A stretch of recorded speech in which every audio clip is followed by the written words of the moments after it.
Salut à tous les musclés, bienvenue dans cette toute première vidéo sur la sèche. Alors bon, je sais qu'il y en a qui attendent depuis 1, 2, 3, 4 semaines ces fameuses vidéos, ça va arriver. Bon, moi je dois dire qu'avec ma propre fin de sèche, puisque moi je ne suis pas un kéké qui sèche pour l'été, j'ai été un peu fatigué, donc j'avais ni la forme ni l'envie de le faire. Donc là, voilà, mais c'est reparti. Et regardez-moi ça les résultats, regardez-moi ça comment ça paye, regardez-moi ça comment la régularité et la diète que je vais vous expliquer là maintenant, a façonné mon physique. C'est un truc de fou, c'est un truc de dingue, c'est parti.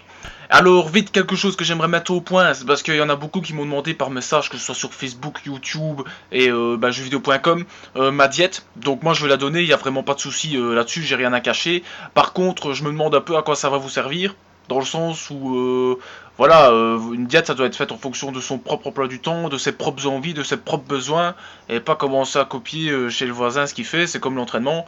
Bon, vous pouvez allez, comment, putain j'ai oublié le mot, vous inspirer, voilà, mais après ça s'arrête là, et pas commencer à faire exactement la même chose, parce que ça marchera pas, c'est sûr. Moi j'ai fait ce qui me convenait, et voilà. Bon, on commence par le repas du matin. Quand tu te lèves, quand t'as la tête dans le cul, quand tu sais que tu vas passer une journée de merde, la dernière chose que tu as envie de bouffer, c'est des flocons d'avoine. Donc il y a une superbe alternative à ça, c'est de manger du muesli. Du muesli aux fruits secs et aux oléagineux. Parce que ça, c'est plus ou moins sain. Hein, l'index glycémique est similaire aux flocons d'avoine, donc c'est tout bénef. De toute façon, c'est à base de flocons d'avoine, donc fatalement, au niveau des apports nutritionnels, c'est quand même assez similaire. Donc le muesli est une très bonne alternative aux flocons d'avoine et c'est assez bon. Donc moi personnellement je prends 80 grammes de muesli, c'est largement suffisant, c'est fort calorique parce qu'il y a quand même assez bien de lipides. Donc voilà. Alors fatalement le muesli, ouais c'est sec, c'est sec. Bah ouais, tu vas pas le foutre dans du lait puisque le lait c'est mauvais pour la santé. Donc qu'est-ce que tu fais? Tu prends ta protéine Nutrimuscle, une protéine avec un bon goût, donc que ce soit vanille, chocolat, t'en mets dans de l'eau, tu dilues pas trop parce qu'à ce moment-là ça devient dégueulasse. Quand c'est pas dilué, c'est bon. Et à ce moment-là, tu mets ton muesli dans la protéine. Et à ce moment-là, là c'est bien bon. Là ça devient agréable à manger, c'est pas sec, il n'y a pas de lait, c'est parfait. Donc ici, avec ça évidemment, on va quand même manger des fruits. Hein, donc je vais manger 2 fruits. Donc ce sera une pomme, poire, mangue ou banane. Hein, parce que ces 4 fruits-là sont très bons pour à peu près tout le monde aussi bien au goût que pour leurs apports nutritionnels. Bon, pour le repas de midi, moi personnellement, j'ai un peu plus d'une demi-heure pour me faire à manger et manger.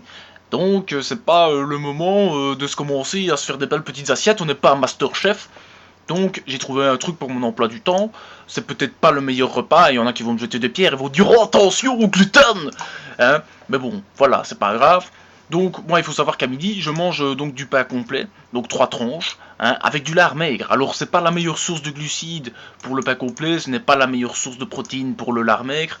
Donc je mange 150 grammes de lard maigre, c'est des fines tranches. Je le fais à l'américaine, comme je dis, du lard.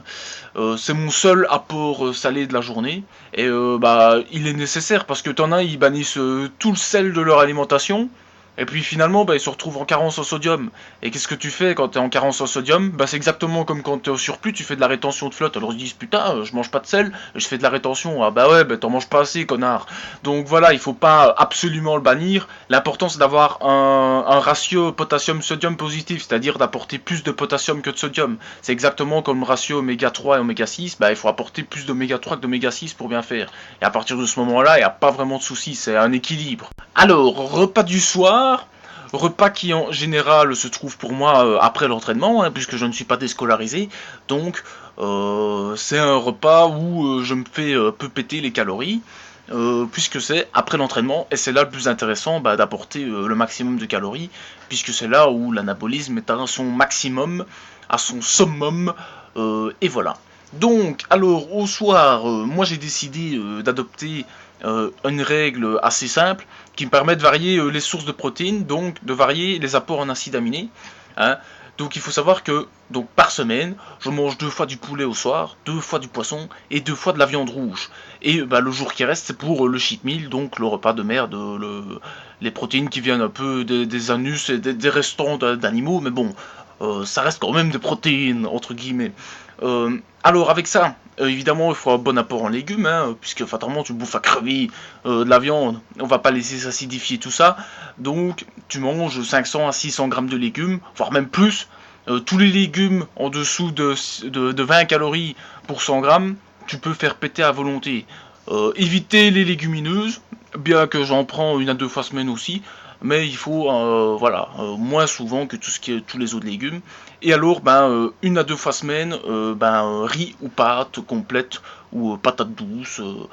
Et donc de préférence mettez ces glucides là lorsque vous avez entraîné un point faible ou lorsque vous voulez vraiment bombarder un certain muscle afin vraiment de maximiser les résultats à ce niveau là.